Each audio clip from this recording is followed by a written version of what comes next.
Alright, Liz is going to try it out now. Can you go to my YouTube channel, Liz?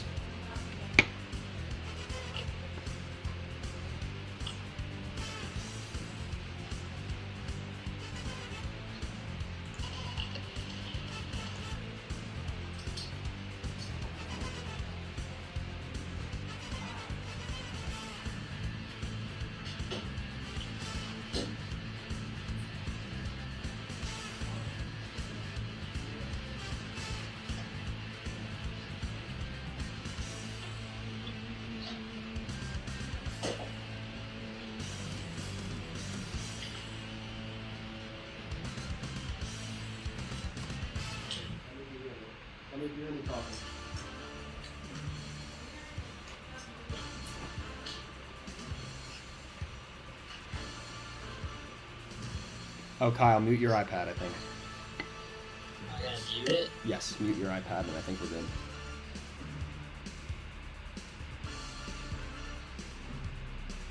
Because you're talking to you through my... Oh, wait. No, because your audio should be recording. It is recording on the iPad. Oh, you can hear us both, Liz? Can you hear us talking, Liz? Liz! Can you hear me? On the live stream? You can hear us both talking on the live stream? Okay. Alright. Okay. She has her AirPods in. And she's answering me when I talk on the stream. Okay. I think we're ready. To get going here. Alright, we are live. We are live for the first time. This is the inaugural live version of the Pix podcast. After some, I guess we'll call them technical difficulties. We are here. And I'm leaving you just 1 second. Hold on. Okay. So we are here. You should be able to see both of us, I believe. What's going on, Kyle? I was worried this was not going to work. I really was. I was actually concerned for the health of this endeavor, but we did it. We're here, and we're here to talk some football. It was quite a week one. We made it through week one. It was quite the crowning achievement by the NFL this week. So I guess we'll start off. Do you want to touch on some of the things that stood out to you in week one at all?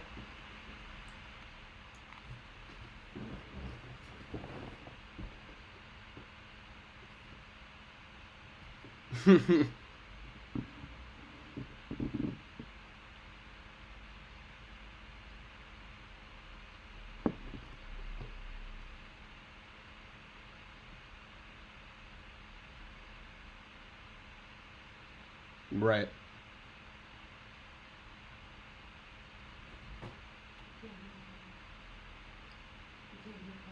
Oh, Kyle, apparently we can't hear you. Apparently we can't hear you on the broadcast. You're muted this time. I've been talking to myself. Hey, we're working it out.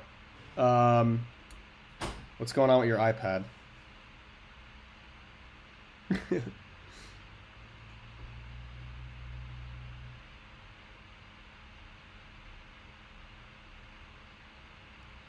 I guess we'll find out in a second. We're waiting to get confirmation. Yeah. Someone comment if we can hear Kyle.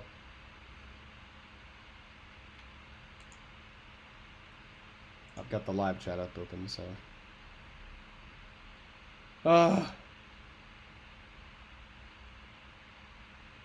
We should be able to hear you. I know they can hear me.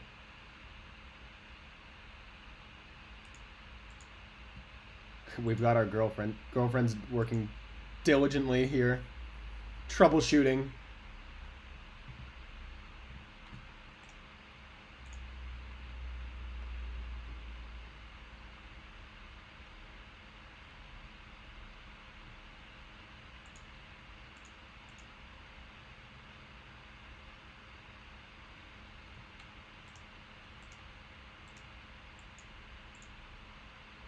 The hello.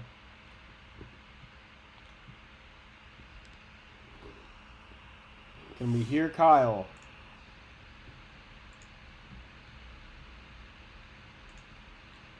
Yeah, you can hear Kyle. Let's see, you're not... you're not muted.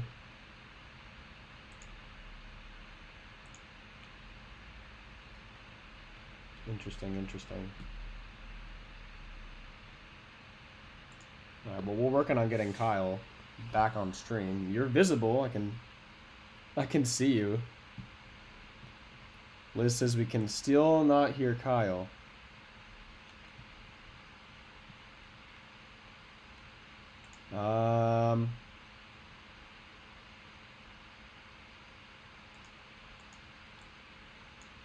I tried raising you on the mic.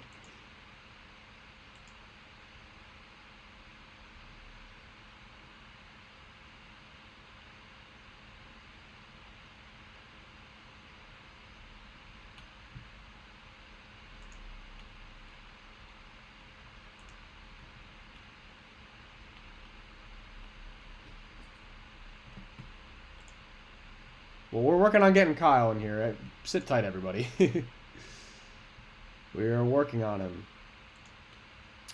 Kyle was talking about the kickoff, by the way, just to touch on the kickoff. I think it's a lot of the same blocking scheme for the kickoffs. Like you see a lot of like the two-man wedge and like, you know, like the back blocks and like, I don't know, from a scheme standpoint anyway, I don't think it quite stands out as being that different. I guess it's kind of exciting though. You know, it's different, definitely different.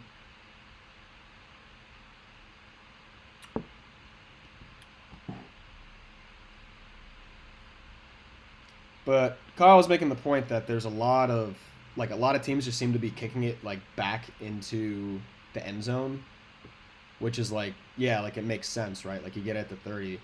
I guess what you should try to do though is kick it into the landing zone and have it roll into the end zone. That way they get it at the 20 if they down it, which I guess is, you know, a bit more difficult since it's, you know, there's two of them back there now receiving it. Any luck, Kyle?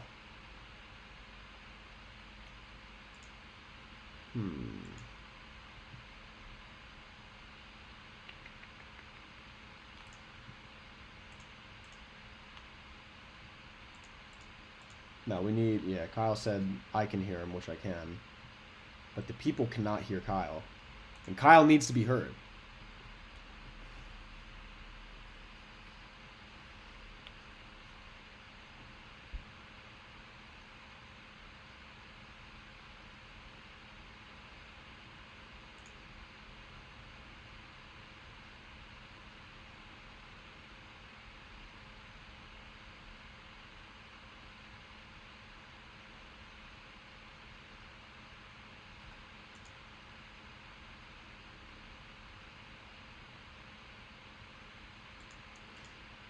So we were eagerly waiting Kyle Brady's return to the podcast.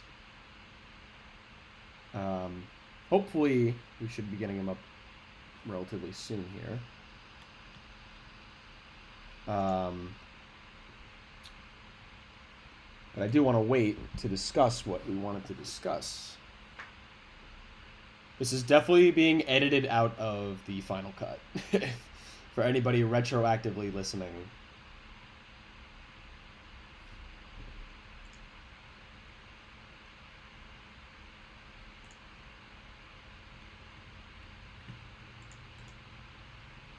Alright, let's see if we can add Kyle back here.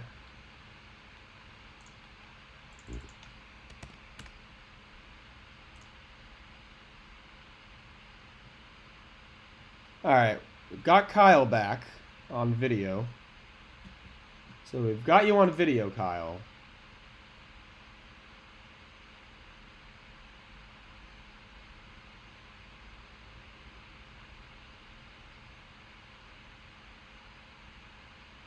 All right, we're synced up. I can tell that we're synced up here. Don't know if we can hear you. It's the thing.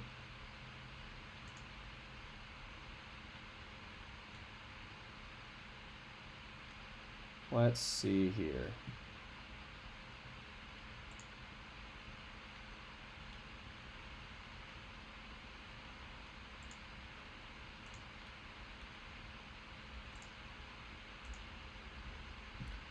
Let's see. I may have to add your audio filter.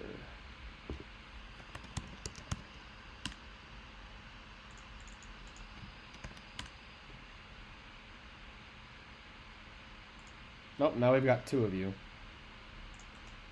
Which is not what we want. Okay.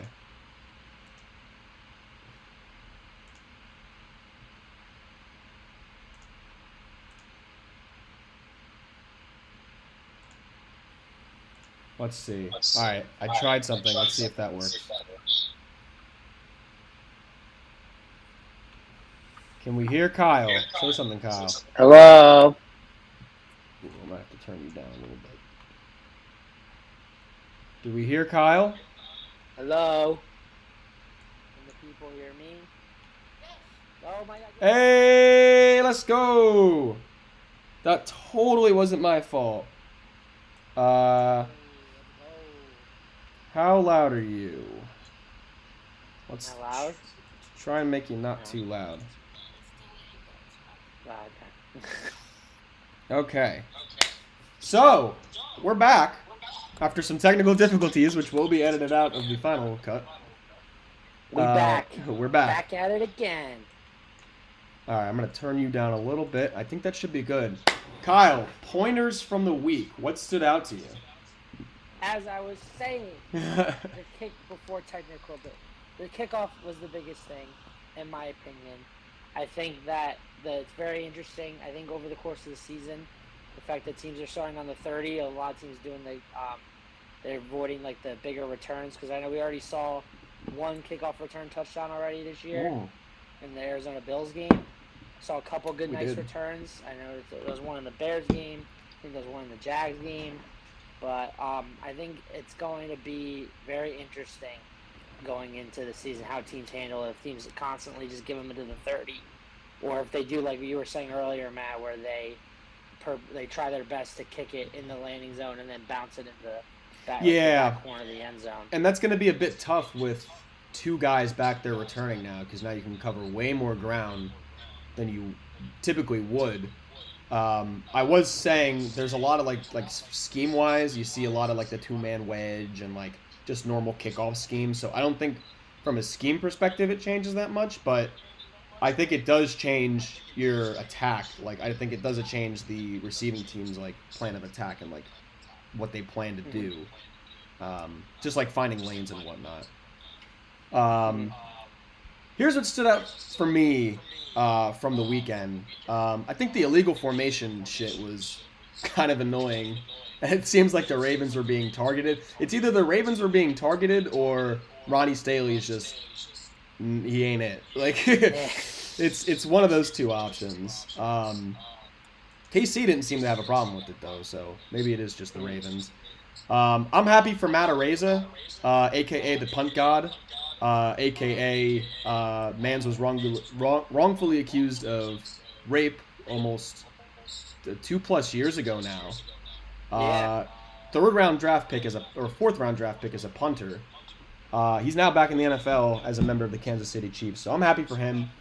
He made a great punt after the 2-minute warning for all you punter lovers out there. Go watch that. So I thought that was cool. What else did I want to touch on before we get into the individual games here?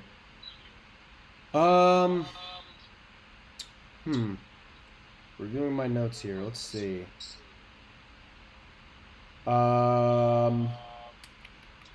Should have been more prepared. Oh, the roughing the passer call. I want to touch on this. Oh, and then there's one more thing, but I want to touch on the roughing the passer call that I observed in the Bills and Cardinals game, where Kyler Murray slid, and the guy, literally, I forget who it was, led with the helmet, did not touch him, did not make contact, and then was flagged. They huddled, and he was still flagged. Go watch that. Go watch that. To be fair, he's only a baby, man. Like, He's a child. It they got doesn't nothing to do matter. with him. It does He not is a matter. child. It does not matter. It was He's a a terrible toddler. call. And then the inconsistency in that, as of 2024, the hip drop tackle, which was extremely popular, has been extremely popular in the past several years, is now illegal this year. And that play injured Jawan Jennings last night in the Jets and 49ers game, and yet no penalty. He left the game injured. No penalty. Dictionary definition of a hip drop tackle. It's week 1. I understand the refs might be a little rusty, but they got to clean that shit up going forward. Oh, for sure. The refs are always bad. What else is new? What else is new? Tales old as time. Yes. All right. Let's jump into the action from week 1. Let's start naturally with the first game of the year, Thursday night, Chiefs-Ravens. What are your thoughts, Kyle? Well, unfortunately, I had to work on Thursday night, so I had to listen to the radio broadcast. Which Oh, Jesus. if you haven't ever listened to a full game on the radio broadcast, I'd highly recommend. It's kind of electric, not really being able to see the play, just hearing it by the emotions of the broadcasters and Yeah. them calling out the plays and everything. There's I definitely would highly recommend if you've never done it before. more Anyway, responsibility on the radio side to get the viewer through the experience as opposed to watching it.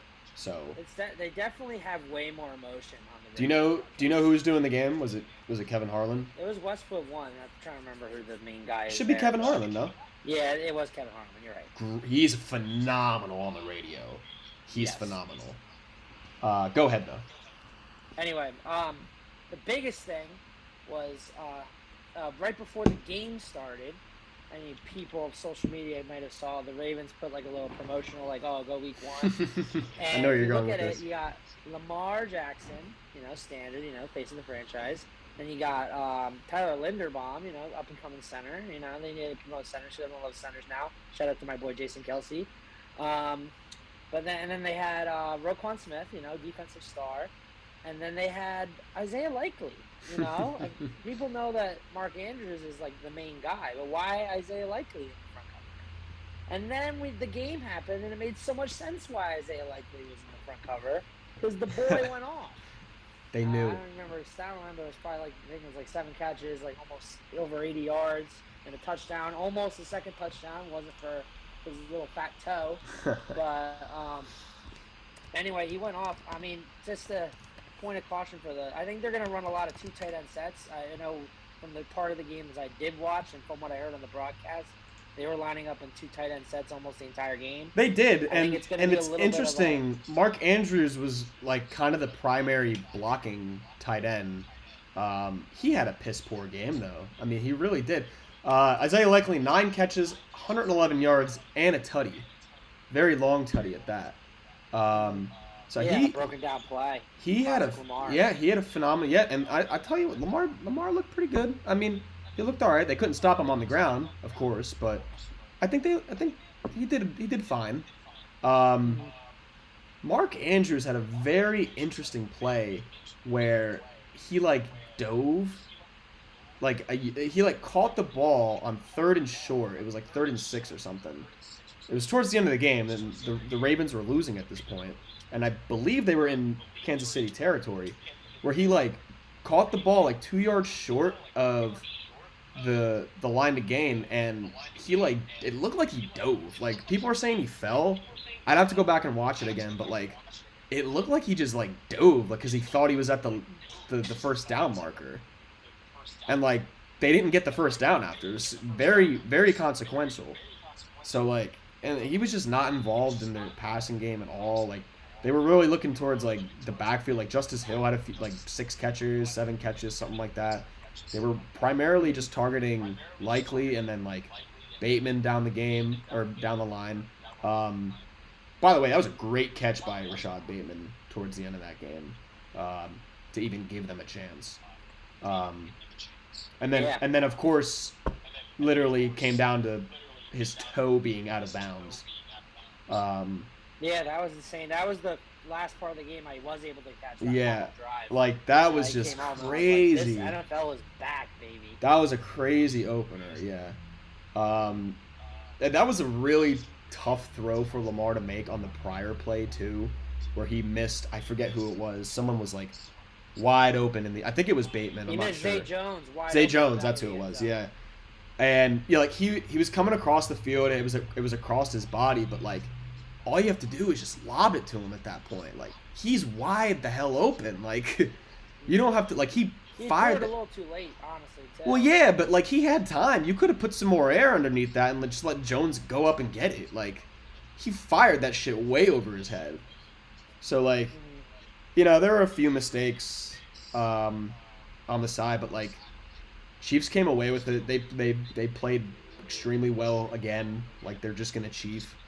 But like that's the type of game I feel like they just win. Like they've been winning those types of games the past several seasons. Winning like all the games. So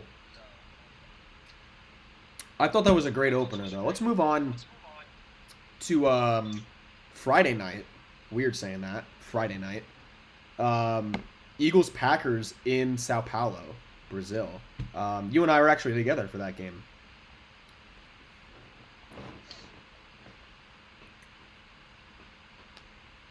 Did I lose you? Well, I can't hear Matt anymore. I don't know what he's talking about. I may have lost Kyle here.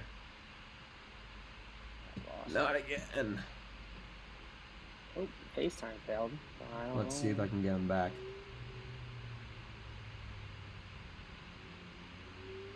Can I get Kyle back here? Oh, I got you back, I think. Oh, but I lost you on the feed now.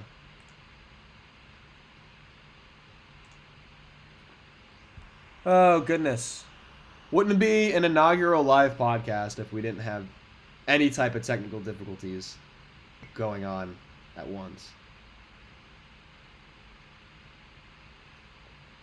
Oh, looks like we're back. All right, we're back. All right, whatever you did, don't do it. All right. You and I were together for that Eagles-Packers game, weren't we? Yes, we were. I won some money that night on literally the last play of that game, or one of the last plays of that game, before Jordan Love unfortunately went down with that.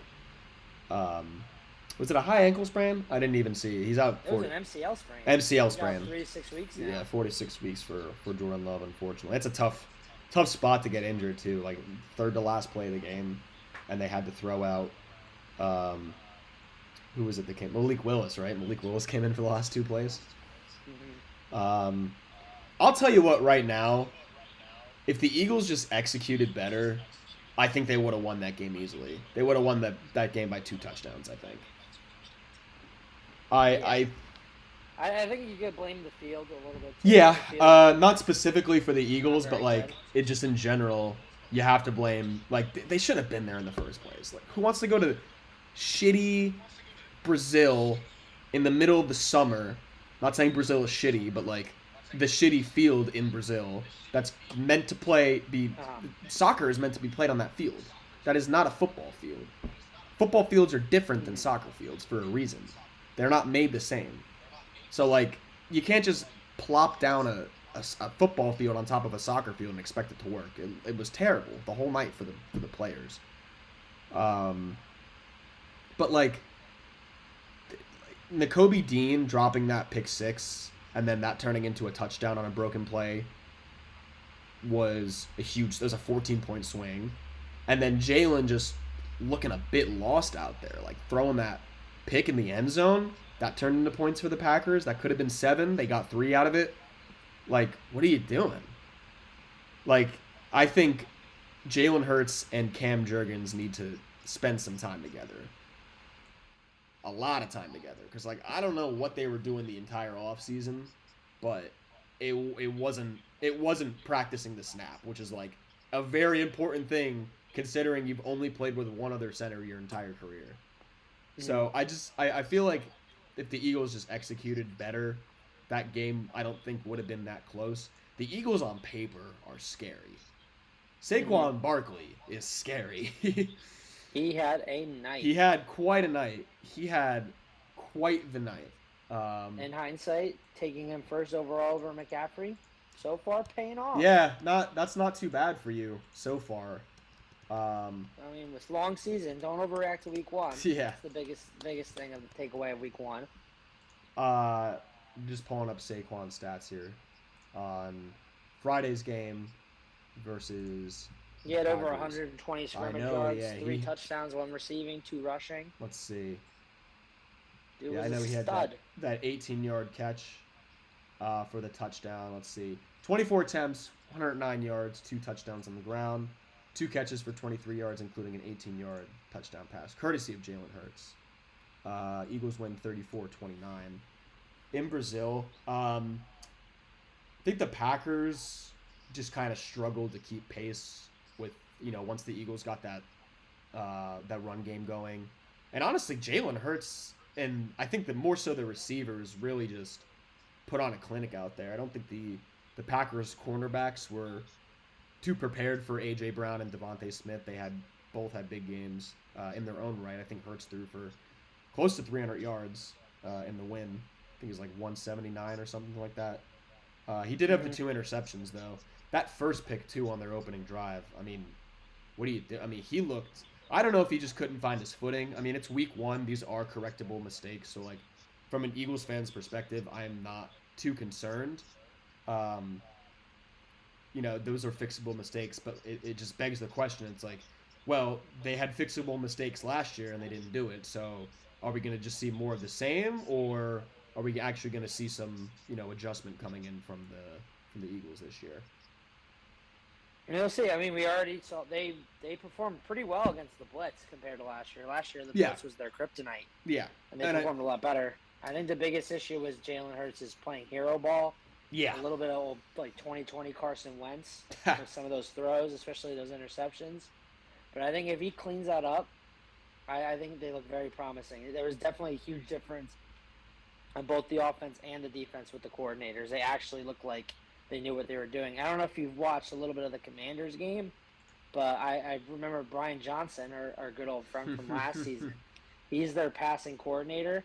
And if you watch that game, almost everything they were doing, like little bubble screens and throws to the outside of the backs and stuff. Completely it was a very basic about that, vanilla actually. scheme for Jay and Daniels. And I was like, Brian Johnson's part of the offensive staff. Makes a lot of sense. Yeah, let's move to Sunday, actually. If you want to just stick on that game, we'll touch on that. Baker Mayfield. How about Baker Mayfield? 289 passing yards, 4 touchdowns, 0 picks, 80% completion percentage. They dominated. And I'll tell you what, everybody sleeps on Mike Evans every year. Oh, this is the year he's going to be bad. Mike Evans ate. He ate in that game. Absolutely ate. 1,000 yards every year. Dude's a Hall of Famer. Oh, yeah. Definitely future Hall of Famer. But, like... And he's always had, besides the one time he had a good quarterback, I mean, I'm not saying Baker isn't good, but the one time he had, a truly great quarterback, he went to the Super Bowl. Yeah. So... It is true. And the GOAT and Tom. Mike Evans, 6 targets, 5 catches, 61 yards, 2 tutties on your boys' fantasy team. Very happy about that performance. Chris Godwin also got into the action. 8 catches, 83 yards, and a touchdown. Yeah, Baker threw for 4 of them. And that Washington defense, they made a lot of moves this offseason. A lot of getting old, washed-up veterans. A lot of moves. Not a lot of moves out there on the field, though. Yeah, they definitely disappointed a bit. I guess sticking on the topic of disappointment, there's 3 teams that I want to call out directly as being guilty of being disappointing. Number 1 offender, the Cincinnati Bengals, who, if you remember, last week on this podcast, not live, posted on Thursday.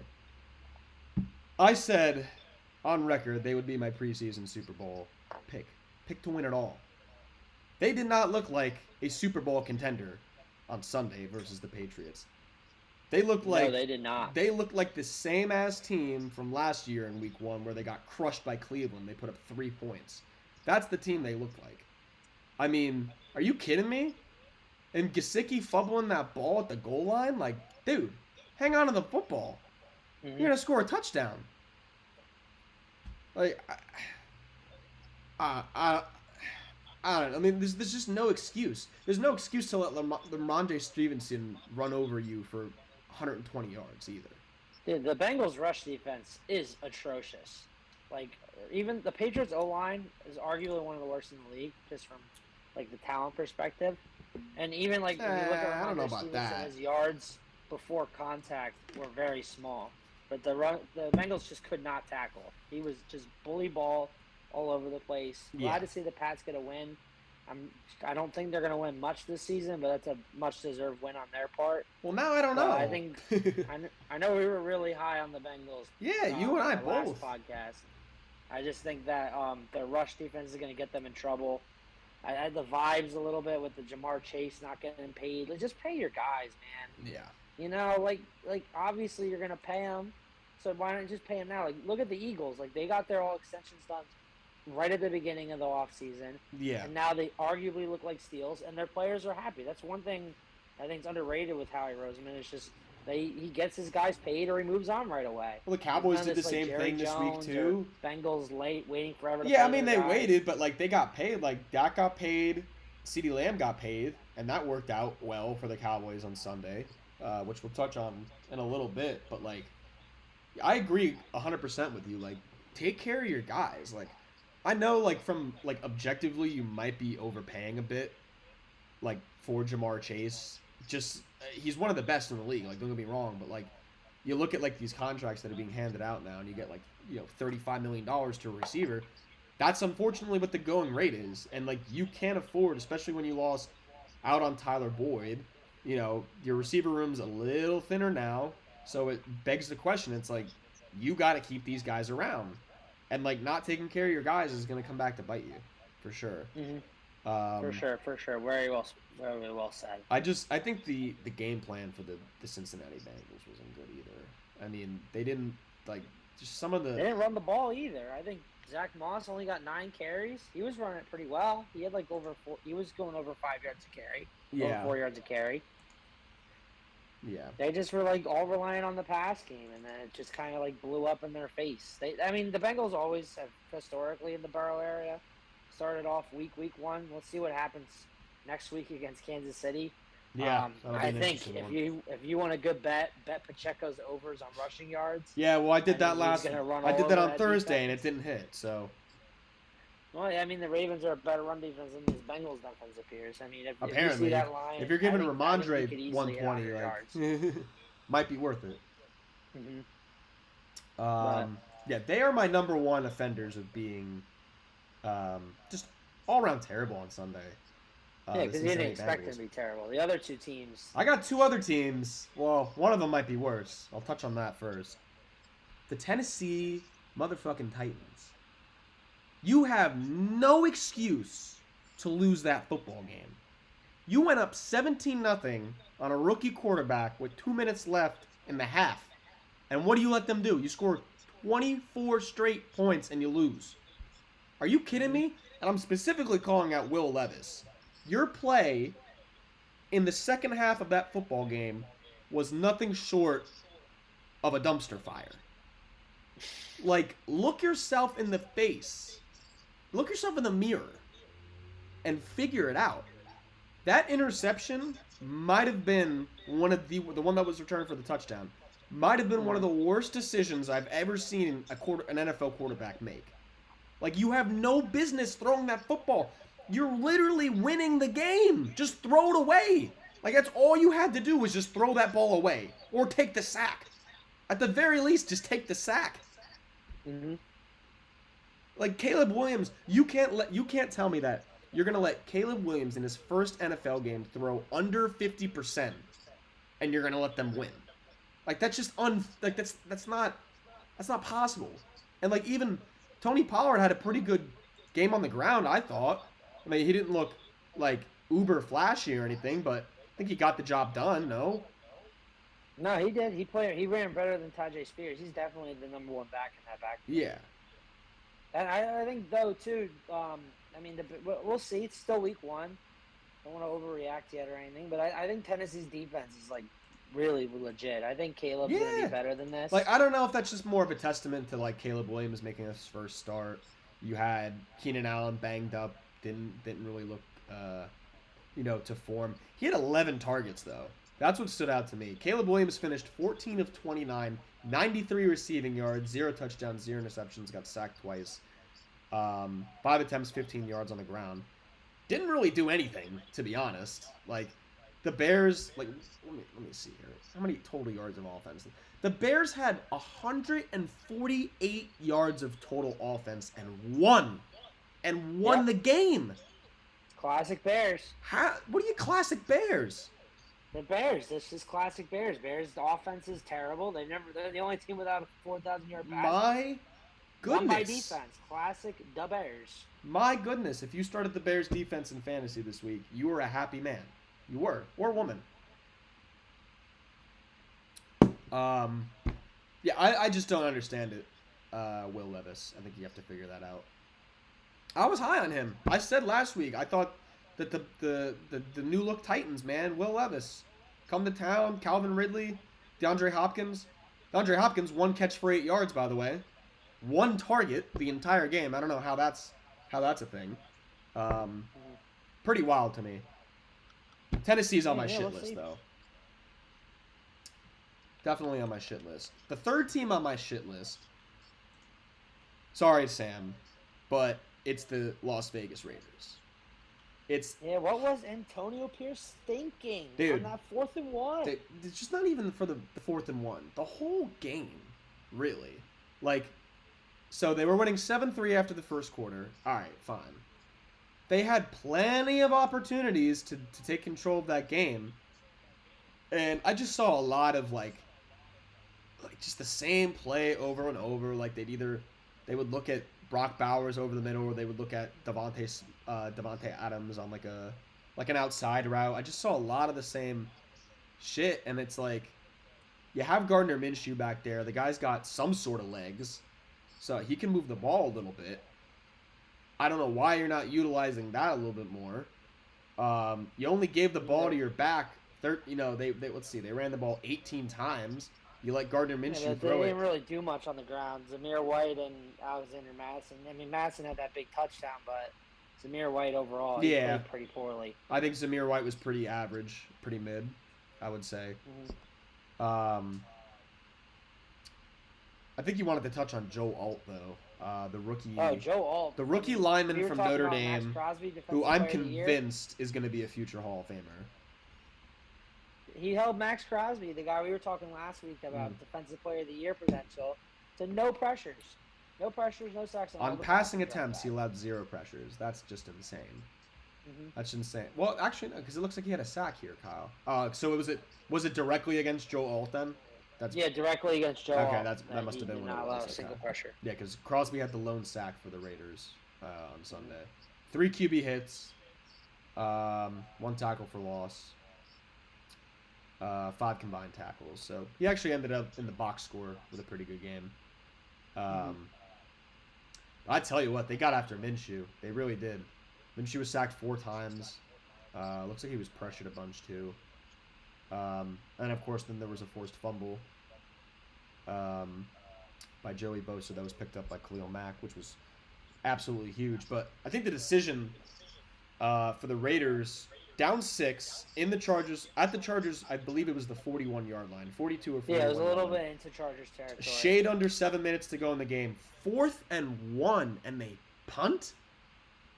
Antonio Pierce, what are you doing? And then, of course, the Chargers... They never got the ball back after that. Well, they never got the ball back with a meaningful possession. Well, yeah, true. But, I mean, it's just terrible coaching right there. The Chargers put that game away with a Ladd McConkey touchdown. By the way, Ladd McConkey is one of the best football names in the entire league. True. That boy was born to play football Mhm. with that type of name. But I think Antonio Pierce has some reflecting to do after that game. I really do. For sure. For sure. Because that's just kind of inexcusable to do that. That's just like that's a no go. That's a no brainer. Go for it decision right there. Like you have to go for it in that position. For sure. So those were the 3 teams on my shit list this week, and just kind of the 4 games I wanted to touch on. I'll give the Chargers some credit. Their defense did look a lot better than I expected them to be. I know they were playing, a pedestrian Raiders team, but I thought they did a good job. So, hats off to the Chargers. Whatever, I got that one wrong. I did go 12-4 this week. I did forget to mention that. I'm on Instagram. We're on Instagram at @picks_NFL. You'll get every game prediction by yours truly, and I think we're gonna get Kyle on board with his picks going forward. Yeah, this week I did pretty. I got 9. I was 9-7 this week. This week, yeah, no, Kyle won't juice his record. I know what he's been picking. So 9-7 this week and straight up, and then I also do spread. I think I was 5-11 against the spread. 5-11 against the spread. Not a good week for me. I was looking real good after Thursday and Friday night, but fell so apart on Sunday. maybe you listen to me. Maybe you listen to me. I mean, those were two of the games I got wrong. The teams were not favored. One of the teams that I did pick that was they were not favored was the Dallas Cowboys over the Cleveland Browns. Cowboys won that game handedly, 33-17. Dak Prescott's stat line looked a bit pedestrian, but that's because they were up by so much. He finished with 179 yards, 1 touchdown, 0 picks, 19 of 32. Deshaun Watson, 24 of 45 pass attempts for the Cleveland Browns. 169 yards on 45 attempts is fucking nuts. That's pretty nuts. 1 touchdown, 2 interceptions, 5 attempts, 39 yards on the ground, and a fumble, which was not recovered by the Cowboys. I had a buddy of mine that knew somebody that was at the game in Cleveland. They said they were booing by the second quarter and begging for the backup to come in. What are your thoughts? Should they just scrap Deshaun, man? Like, is it time? I think the Deshaun trade is the worst trade in the history of trades. I think they're kind of It's a terrible trade. I think it's the terrible trade. This is the real debate right here, guys. Yeah, right. Hey, we're doing this before the debate for a reason. We need that viewership. Yeah, we did this before the debate because all those people. This is the real debate. Mm-hmm. Correct. But even though we're agreeing on a lot of this stuff. Yeah, right. Yeah, but I think Deshaun Watson, terrible deal. I wouldn't be surprised now with these new allegations. And honestly, he doesn't even feel like he has a desire to play football. I think he's going to be benched relatively soon. I think he has to be, and I think they just have to eat the hit. I just don't the see cap it. hit. I just don't see it, man. Like, I think the experiment's going to be over this year. I really do. Like, from a purely football perspective, like, I don't see it anymore from him. Like, I don't see it either. Really I think he's cooked. I think it was terrible. Somehow the carousel for them worked out better last year, where they had 4 different guys starting. They had Joe Flacco resurrect them from the dead. For sure. I think I think they have a lot of promise. Their defense is still pretty strong, and I think that they need to get another quarterback or something. That find defense will definitely get them some him. wins, I think. Have them just sit back and get some massages and stuff. Yeah. Just don't worry about it. Get some massage, dude. Get some massage. One other side note for that game. I mean, the main story being Deshaun Watson, more like Deshaun Badson. But Tom Brady had his first commentary there. I don't know if Matt really was able to listen to it that much. I know I listened to a couple times at the beginning and then the end. I didn't get to, I was out at the bar watching all the games simultaneously. He overall was a little. I felt he was a little nervous. Overall, just kind of okay. I think it's his first new job in like 20-something years when he was like the best person ever at his previous job. So, Right. I mean, I think he'll get used to it pretty quick. He's a smart guy. He knows a lot about the game. Hopefully, I mean, this whole deal with his Raiders ownership and not being able to get all the access that he would need, hopefully he doesn't go through with that. Yeah. I know he wants to be a part-time owner because then I feel like that would suffer even more in his broadcasting. Yeah, I'd have to go back and actually watch him. I don't really know if he was good or not. Like I said, I didn't really hear him too much. From what I've heard, he was very like mid and like relaxed and like, you know, when they asked him about it. I will say though, I watched the beginning of it when they brought who was doing. Do you remember who was doing the game with him? Was it Ken Burkhardt? I don't remember offhand. I think it was. Yeah, it's Kevin Burkhardt. I think it was Ken Burkhardt, and like it said, like Ken Burkhardt, NFL analyst or whatever, and then it said Tom Brady, 7-time Super Bowl winner underneath it. I was like, that's the biggest flex. Like no one else has that flex besides Tom Brady. Uh-huh. So I thought that was pretty funny. I think just real quick on the Browns. I think they're really missing Nick Chubb. They're really missing Nick Chubb at this point. I think they're just missing competent quarterback play. I think Jerome Ford's a pretty good back. I think he's all right. I mean, they have pretty inconsistent line play too. I mean, they got a bunch of guys that rotated they're out still last missing year. 2 starters to injury. Yeah, so they're missing a few guys on the line. So I don't think it's all on Deshaun. I think a lot of it is. You know, it's a luxury having Jerome Ford as your backup typically, because I actually do think he's a pretty good runner, and I think he could start on a lot of teams. So I think a lot of it is on Deshaun and his ability to just remain consistent and like perform under pressure. Because like it wasn't that he was making like terrible reads all the time. It was more so he was just slow to like he was slow to move in the pocket or step up. He was slow on his like progression. Like it was like simple stuff like that, like that you really didn't see when he was on Houston. So you know, I think the experiment might be coming to an end soon if he can't deliver. So that was a good game. I did get that one right. I was all over Dallas the whole week. I didn't see it from the Bears. Hey, my New Orleans Saints are looking pretty good, huh? Let's talk about that one. The Panthers are looking pretty bad. We'll see when they play a real team. Yeah, all right, fair enough. Saints 47. 47 was the highest point total this week. Saints scored 47, Panthers 10 in regulation. Yeah, that game was over after the first quarter. It was 17-0 after the first quarter. Panthers never stood a chance. But dude, I tell you what, that Bryce Young pick, it looks worse and worse and worse every week. Not just the pick, what the asses they gave up. Oh my God, they gave up the farm for him. They gave up the farm. I'm on record as saying C.J. Stroud was the best quarterback from last year's draft. I look to be correct unless something drastic happens. So I'm glad I was right about that. I wasn't high on Bryce Young. I didn't know it would be this bad though. I mean, they were 2-15 last year. They traded the number 1 overall pick to Chicago. They got Caleb Williams, and now they get blown out by 37 points in week 1. I don't know where you go from here. You're gonna just have to. I think the one thing you gotta say with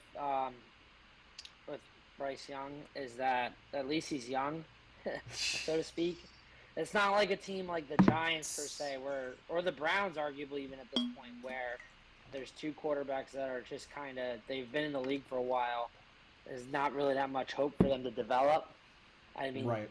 There's not much hope for Bryce either, but he's only been in the league for a year, and so it's still week 1. Can't overreact yet, but if he's continuing playing like this through October, November, that's a fair point. I think you can. The Panthers are in a really bad spot. My thing with Bryce Young was I just wasn't comfortable, mortgaging the future for a guy who's only 5'10".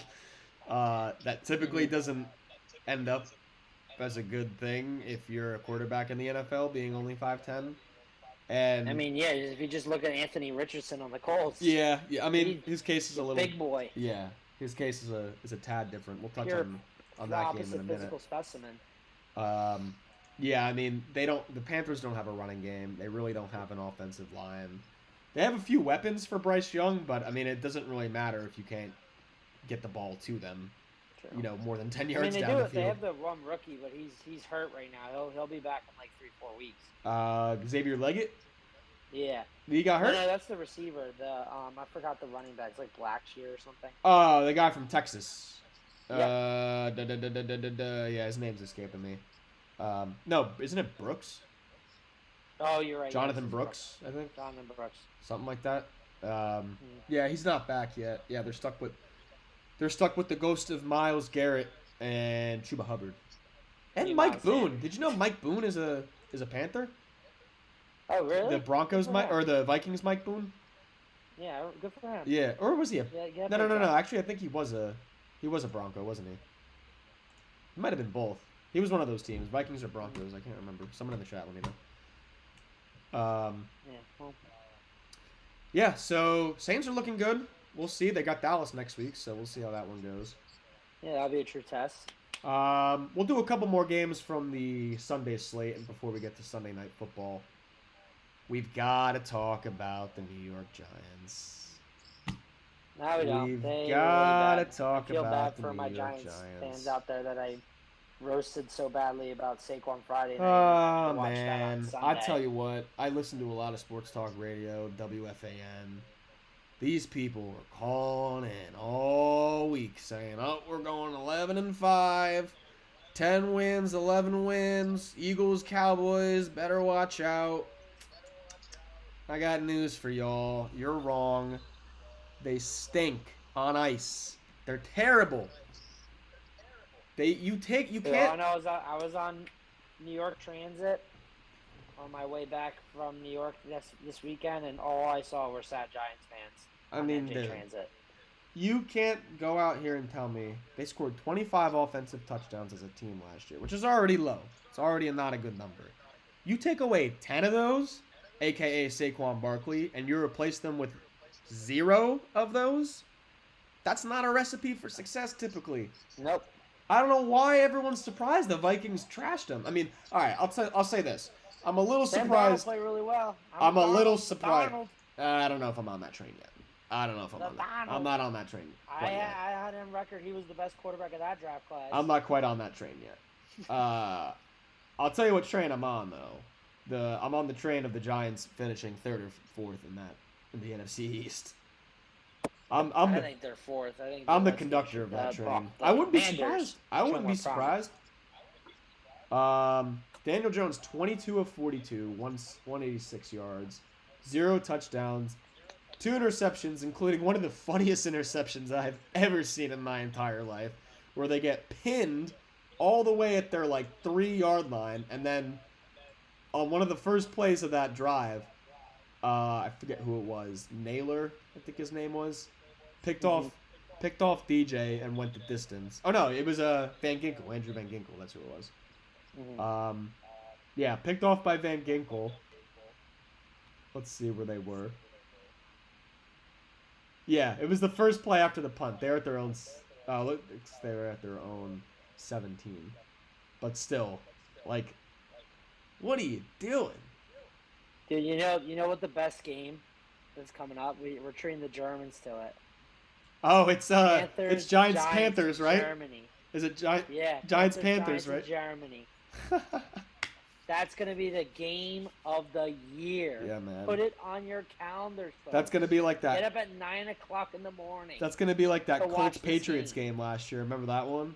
They got Yeah, this is gonna be even better. That game was what, 10-3? This one might be 6-3. 10-3. This More one, than 9-3, honestly. yeah, it was something bad. It was something really low. But this one's gonna be even better. I cannot wait to watch me some Bryce Young, Daniel Jones. If they're even playing by then. I ain't on the whole Sam Darnold train yet. He looked great. Then again, if you're Dude, he threw 13 passes in a row.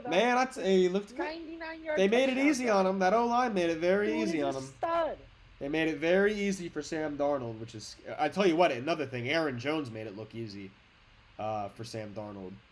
Definitely a lot of... a good pass block, good run block by that O-line.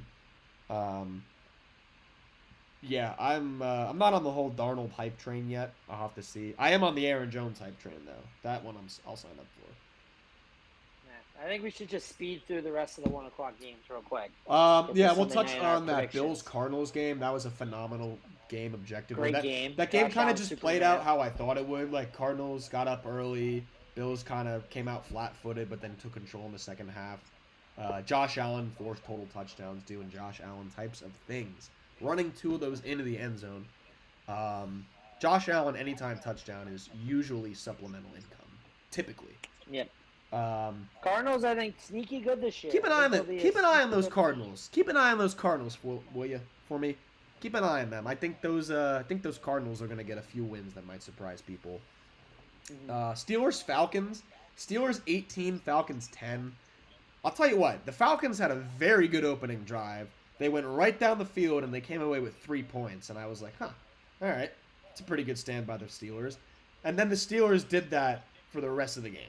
They just did not break the entire game. Yep. Mostly due to TJ Watt. I think Kirk Cousins, though, does he have it still? He could not move at all in the pocket. I don't know, man. I don't know. He looked a bit like Maybe there's a reason why they drafted Penix. For the future, bud. Yeah, let's see what happens in week 2. Hey. And they go to Philadelphia on Monday night. Home Yeah. opener. Yeah, that'll Should be be true. a fun game. That Steelers defense will always keep them above 500, in my opinion. Yeah, TJ Watt single-handedly. Always. CJ Watt and Chris You know Boswell what? won them the game. He was favorite to be Depoy this year. He might win it again, and if he does, I would not be surprised. The guy's a legend. Texans Colts, man, that was a fun one. Very fun game right there. Everyone That was forgot very about fun. Stephon Diggs, but he ended up with, I know it was only like 30-something yards, but 2 tutties, 6 catches. Not bad. Not bad. Nico Yeah. Collins, over 100 yards. Alec Pierce over 100 yards, too. I'll tell you what, though. The Colts put up 27 points, and how many passes did Anthony Richardson complete? 9, was it? 9. 9 of 19 for 9 for 19. Rich. For over 200 yards. A. Rich, 9 of 19, 212 yards, 2 touchdowns, 1 interceptions, 6 attempts, 56 yards on the ground, including a touchdown. Yeah, Alec Pierce had 3 of those catches for a long of 60 and a touchdown. Ashton Doolin had a 54-yard touchdown pass thrown to him. So, are the Colts just going to be explosion or nothing this year? I think so. I mean, I think their run game's going to be better too. I mean, did you see that 4th down run touchdown by Anthony Richardson? He just He's a big boy. He's a big boy. If he stays healthy and cleans up his accuracy a little bit, oh my boy, he's going to be dangerous. Yeah. I mean, 245, 6'4", and he's got talent, man. I had a buddy that was in Florida when he was on Florida. I think it was Florida. It was a big game. It was one of those giant games they were playing down there. And he was very close to the field. He got to see Anthony Richardson up close and personal. He said his talent, like in person, to just watch him was insane. Like he looked absolutely crazy. So, The reason why I picked them to win the division. Yeah, well, they're 0-1 in the division. Hey, it improves. Nothing but 0-up for Anthony Richardson. They are 0-1 in the division. We'll see. Yeah, and largely due to Joe Mixon, man. What a game Joe Mixon had, huh? Yeah, he did phenomenal. Definitely improved the Texans' run Let me pull up offense, his which really stats helped here CJ Stroud really too. quick. Joe Mixon, 30 attempts. They kept the ball on the ground. I know Stroud had 32 attempts, but 30 attempts for one guy. 159 yards, including a touchdown.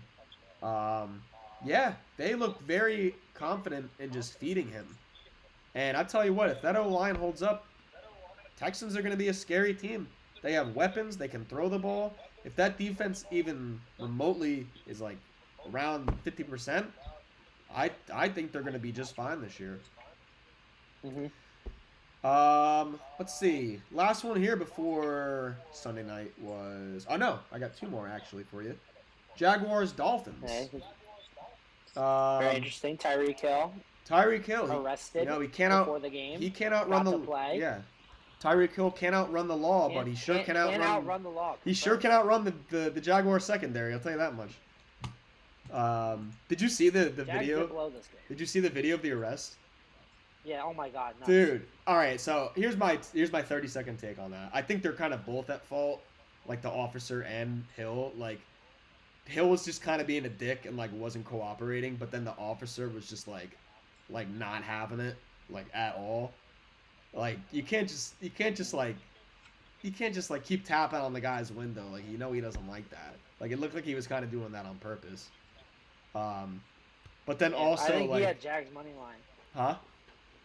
I think he had Jags money line. The officer. He was trying to put a favor in. Yeah. Dude, Tyreek was just like, call Drew, and like, Drew Rosenhaus being his agent, he was just like, call Drew, this ain't right. I thought that was very that funny. was nuts, but I mean, the Jags kind of blew it. ETN with the fumble, then another. That was a fumble big, on yeah, kickoff. that was a big giveaway by ETN there. Definitely did not play into their favor. No. Yeah, Dolphins looked a bit lost in the first half. Put some drives together in the second half. They came away with the win. They were down 17-7 for a lot of that game. Yep. But they ended up on top. So kudos to Miami. Keep an eye out though. They play Thursday night. Mostert and H-Chan both got banged up. Jeff Wilson and the rookie they got, I can't remember his name, might be sneaky grabs on the waiver wire. You heard it here first. One more thing on that Jaguars game. That was a wild decision for them to go for it on their it was like their own 32, up 3 in the fourth quarter. Like yeah, on that's fourth Biggie down. Ball's Dougie P. Bro, but like, dude, Dougie, what are you doing? You were winning the football They got game. That could have ended the game. But you were winning the game. Like, you don't think for a second, like, maybe punt it away, maybe let our defense do their thing. Like, dude, come on. I wouldn't have gone for it. I would have punted that one. Let's see what else we got here. Oh, Last one, last Seattle, game. Seattle Broncos. Seattle and Denver. Bo Nix looked like a rookie. Bo Nix kind of looked like his rookie self. Yeah, I mean he did aight. I mean, I wouldn't say he didn't have a stellar game. Seattle's defense looked really good. Yeah, he didn't really have a stellar game. Where did that go? There it is. Let's check out Bo Nix. Come on, computer, do your thing. Bo Nix. 26 of 42, 138 yards, 0 touchdowns, 2 interceptions. A lot of those attempts were because they were losing at the end of the football game. Did have 35 yards on the ground on 5 attempts with a touchdown. I'll tell you what, though, Seattle really didn't impress me that much. I didn't think they looked too good. I think Kenneth Walker had a really good second half, and they primarily won due to him. I agree. They didn't jump off the page. They didn't look like too much of a contender to me. I know it's this is all with a grain of salt since it's week 1. One funny thing that I saw Denver get a safety, right? They actually had 2 safeties that game. Can't remember the last time I saw a game with 2 safeties in it. But on the second safety, they get the 2 points, whatever. And then instead of a punt, the guy kicks off a tee. And I'm like, what's up with that? Like, when did that change? I didn't know that was a rule now. Like, I didn't know it's always been a punt. Since when you can kick off a tee after a safety? Yeah. I thought that was weird. All right, Sunday Night Football. We'll wrap these 2 games up here, and then we'll give a little preview for week 2, starting Thursday. But Rams and Lions. Final score: Lions 26, Rams 20 in overtime. I thought the Lions were going to pull away with that game for a hot minute there. I thought that game was going to be a blowout, and then Matthew Stafford just did Matthew Stafford things.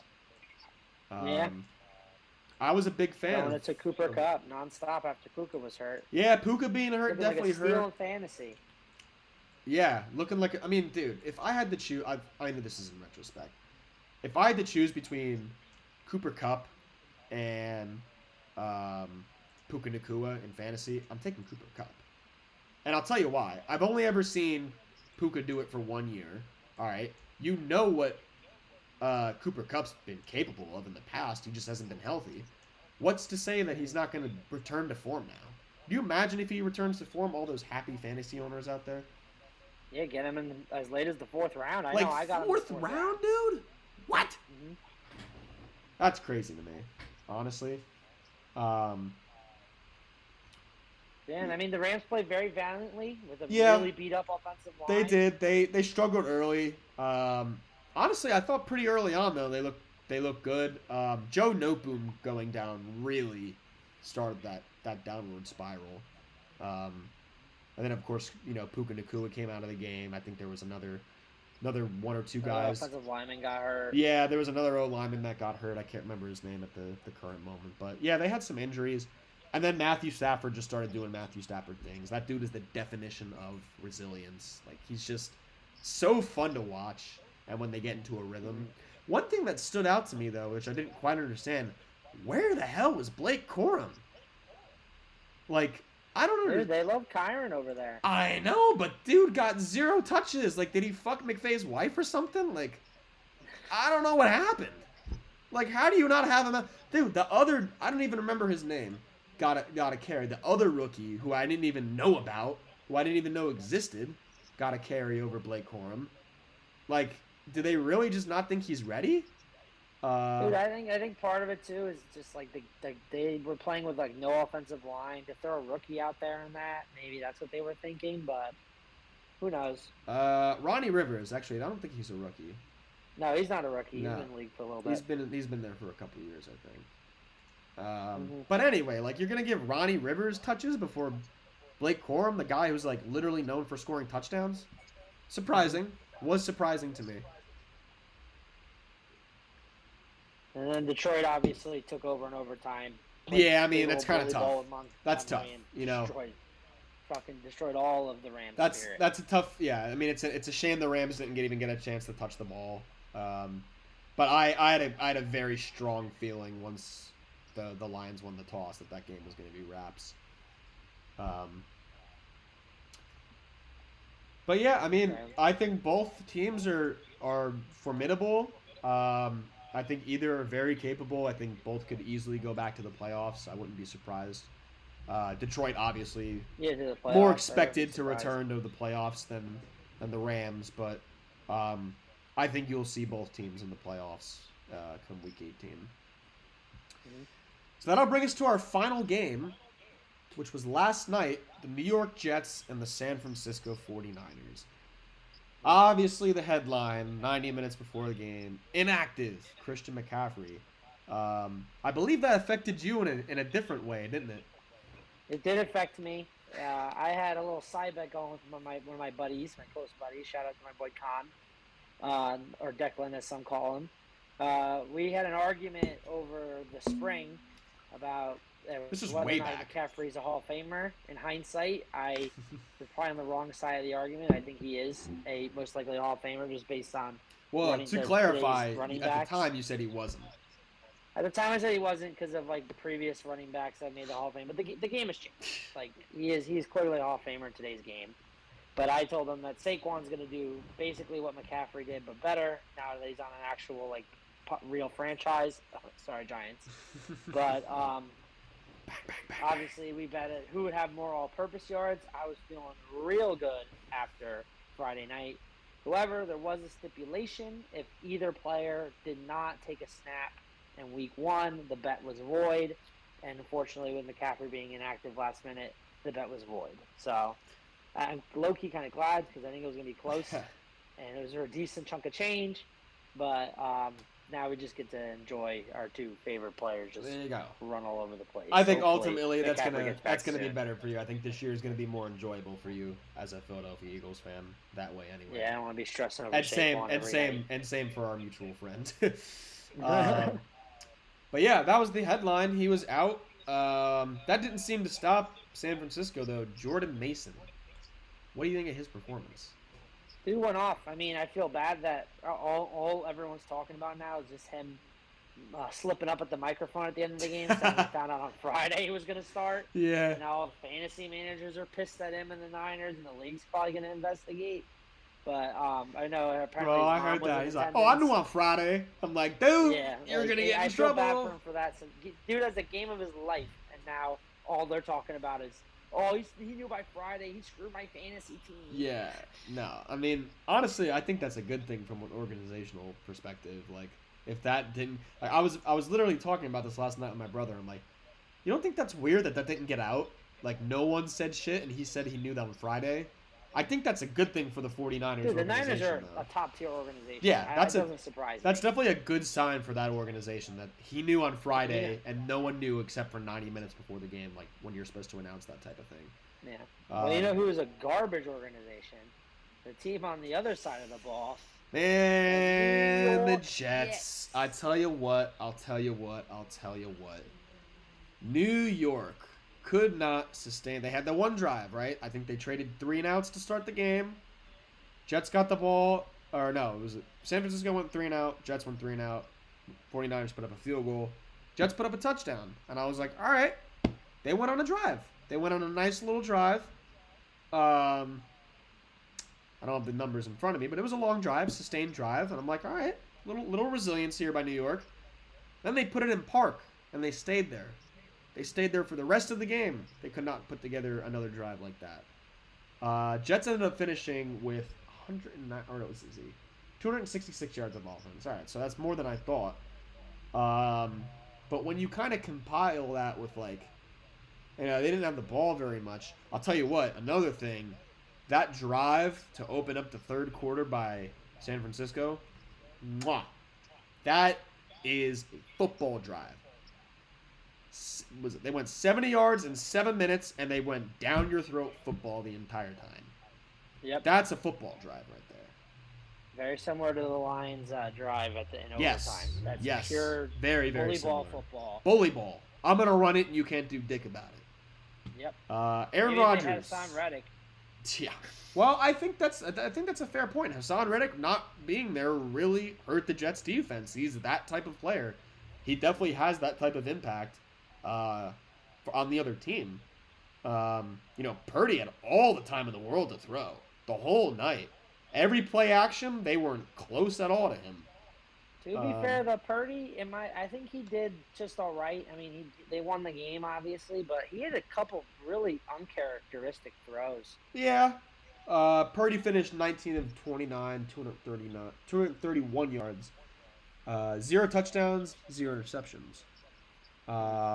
They kept it on the ground. I think that was, their game plan with Reddick not being there primarily. They didn't really have to worry about relying too much on the pass. He did have a couple of throws that I was like, what are you doing, Brock? Like, I don't know about that. But it didn't matter, dude. It really didn't matter because they were the 49ers and Jordan Mason, 28 carries, 147 yards and a touchdown. Dude went off. Like, from the second quarter onwards, dude was popping. Mm-hmm. So I don't think it really, I think that's a testament to the system that San Francisco has in place. Like, I don't think it really matters, within a realistic reason, who's back there. Like, you could have McCaffrey out there, you could have Jordan Mason out there, and I don't think it really matters too much as long as they both execute. I won't go on record saying, Jordan Mason's Christian McCaffrey. That's not the implication I'm trying to make. I'm just trying to state that, their system is, you can kind of plug and play, not whoever, but, you can kind of plug and play a lot of guys in that system. Yeah, the Shanahan system is, everyone tried to copy it. He's a phenomenal coach. Yeah. All right, well, yeah. Do you want to go over? Do you want to? I know my KBTs last week went 2 and 4. Not like what you're gonna see. Colts covered, obviously. We'll get that in writing. Close game, and then the over went over for both Bills, whatever. But, God, God dang it, the Raiders! If they just went for it on fourth down, maybe they would have covered the 9.5. Yeah, And then that's a also, bad I beat. mean, the Bengals That was a just bad I beat, was way man. too high on the Bengals.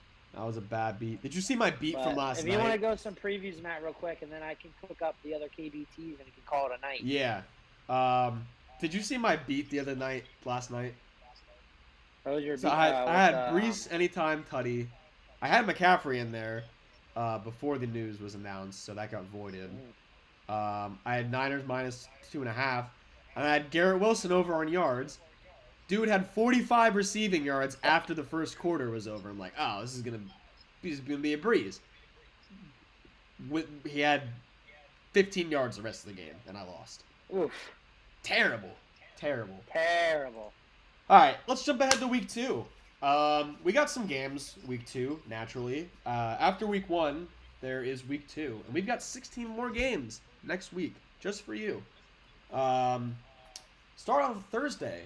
We got an AFC East matchup: the Buffalo Bills versus the Miami Dolphins in Miami, 8:15 p.m. Eastern Standard Time. Could be a really good game. Amazon Prime. That's the type of game the Bills win. I'm definitely leaning Buffalo in that one.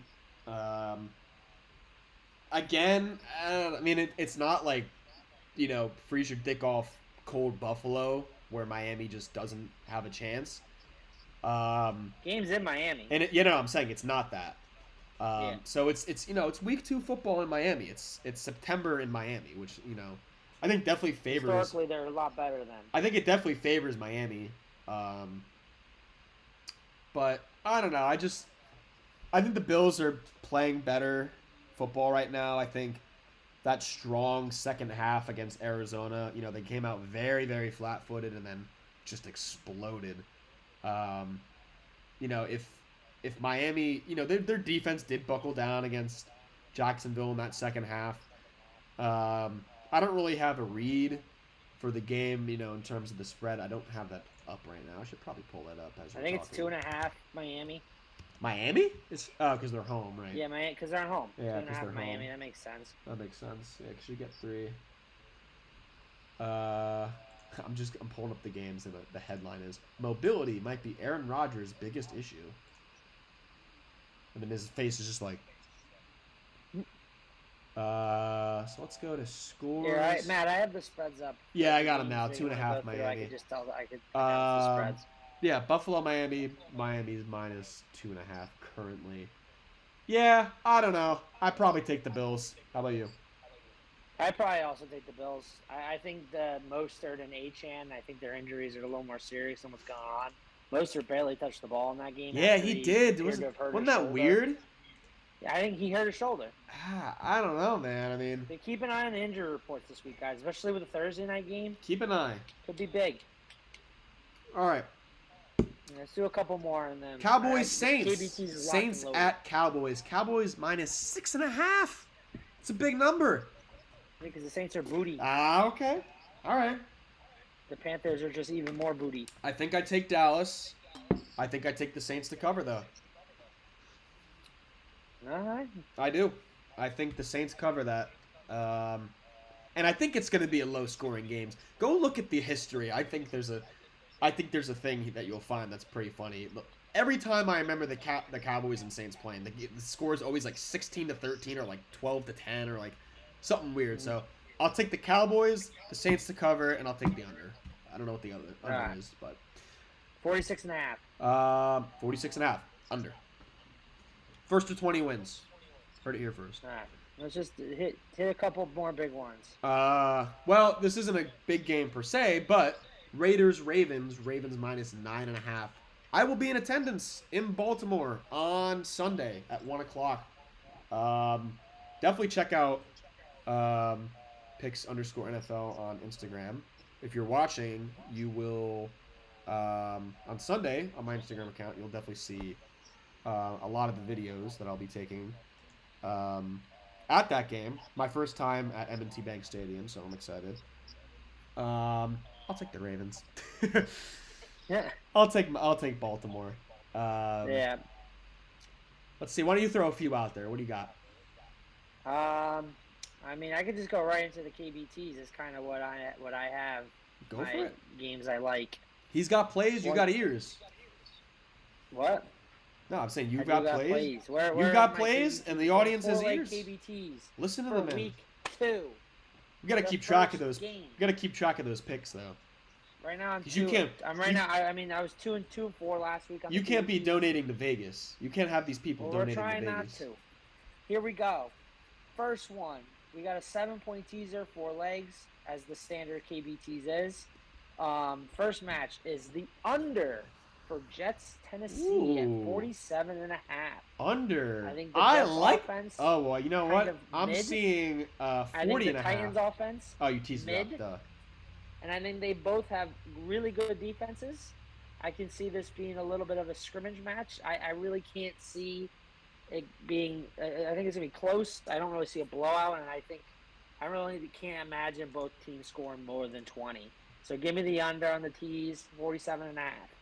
All right. Next game, we got the Cincinnati I like that. Bengals at the Kansas City Chiefs. We're going with another under Ooh. at 54.5. I think this Bought a over is touchdown. inflated because of everyone thinks it's Bengals Chiefs. I think the public is probably all in on the over. I think that's why the line's inflated. I think the Bengals' run defense is booty. I think the Chiefs are just going to run the clock out. I don't think the Bengals' offense currently is really good. You know I what? think T. I like Higgins that. is banged up. Jamar Chase is rusty. I think 54.5 is a lot of points. Chiefs also historically have a really good defense. I think. I like that With play. that being said, I think it's 54.5 is a lot of points, and I think it's going to be the under. To touch on Next game, Hold on. I want Chargers to touch on at that. I want to Carolina. touch on that. I like that because my I bad, do my bad. think the Chiefs' game plan will be to run the clock out and just run the football down their throat. They saw what Ramondre Stevenson did last week. I think I might just take the under straight as it is, 47.5. But hey, I this is honestly KB. might too. I This is think the under's just a KBTs. play. So if you want to tease it, you want to do what Kyle does. Tease that shit. 54.5 with the tees. Yeah. I think that's phenomenal. Yeah. Go ahead. Anyway, the next game, the LA Chargers at the Panthers. I got Chargers plus 0.5 because of the tees. The Panthers suck. That's all I have to say. Next game, Los Angeles Rams at the Arizona Cardinals. With the tees, it goes to plus 8.5 Rams. It's a divisional game. Rams just came off a really close loss. Cardinals did too. Honestly, I think the Cardinals could win, but I don't see them winning by more than a touchdown. So that's why I think 8.5 is the play. So wait, wouldn't 7.5 be So the that's touchdown? the KBTs, 7-point tees, plus 180 this time, not plus 200. That's I fine. think it's the play. We'll keep you posted for the next podcast, but I think this is the correct KBTs. Yeah, write that Now that I write have that real down. knowledge on the We'll include tees. that in the weekly outcome. Yes, For the KBT status. the KBT status for the game. Yeah, Cardinals are minus 1.5 straight right now. That game's at 4:05 on Sunday. Rams Cardinals in Arizona. Yeah, I don't know. That's a tough one. I don't really have a read on that one currently. Mm-hmm. Yeah, I don't know. I'd have to think about that one. I can't give you an answer right now. Obviously, you touched on Cincinnati and Kansas City. That game's in Arrowhead at 4:25. Chiefs are minus 6.5 currently, but man, the Bengals did not look good. I don't think I can justify picking Cincinnati in that one. I really don't. Mm-hmm. I think I got to take Kansas City in that one. Another one that jumped off the page, Buccaneers and Lions, 1 o'clock in Detroit. That's a rematch. 7-point spread for Detroit. Yeah, 7. Detroit's favored by 7.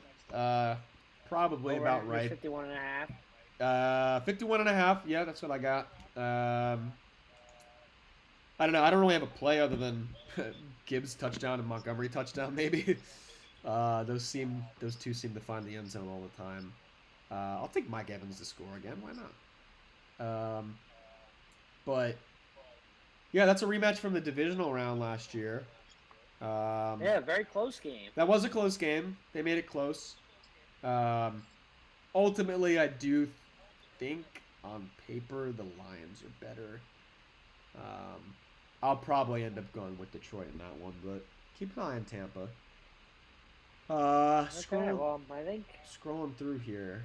I just want to see if we missed any importante ones. Again, we'll be going over all these games next week, so don't you worry. The and Matt will other, have his picks up, and you guys will all be telling the correct KBTs. the obviously. correct KBTs this time. Monday night, Atlanta Falcons at Philadelphia Eagles. Eagles home opener, 8:15 on Monday. Eagles -6.5. I don't know. That seems kind of, after that performance by Atlanta, that seems kind of low, doesn't it? Yeah, it does, but I mean, the Eagles did play a little sloppy, and they're coming all the way back from Brazil. I think that's a get right and game. the Steelers are probably a better defense. I think so, that's I a. mean, I think that's a get right game for Philadelphia. I think they win by. I think they win big. I hope they win I big. think they win big. I think they win by 10 or more. Honestly, that's a get right game for Philadelphia. That has to be right. Didn't it feel like? Yeah. Didn't it just feel like a get right game for them? Mhm. I don't know. Something in my gut tells me they'll win by 10 or more. All right. So yeah, I think that's gonna wrap it up for now. So this was our inaugural live stream. Obviously, we had some technical difficulties. That does not go over our head, but we will be better next week, and we will be back next week. Same time, 7:30 For sure. Get on 30 YouTube. Tuesdays. Live every time on YouTube. So rest up. Have a great week. And make sure to watch some football starting on Thursday, because you'll need that Oh, for sure. if you want to be back here Had a great Thursday night game. I'll be in on Canada next Tuesday. watching that one. Shout out to the Canadians watching the podcast. Shout out to I don't know if Canadians. there's Don't give any, them a but team. Shout out to them. Don't give them a football team. We don't trust them. I don't trust them. All right, everybody. Take care. We'll see you back here next week. Peace.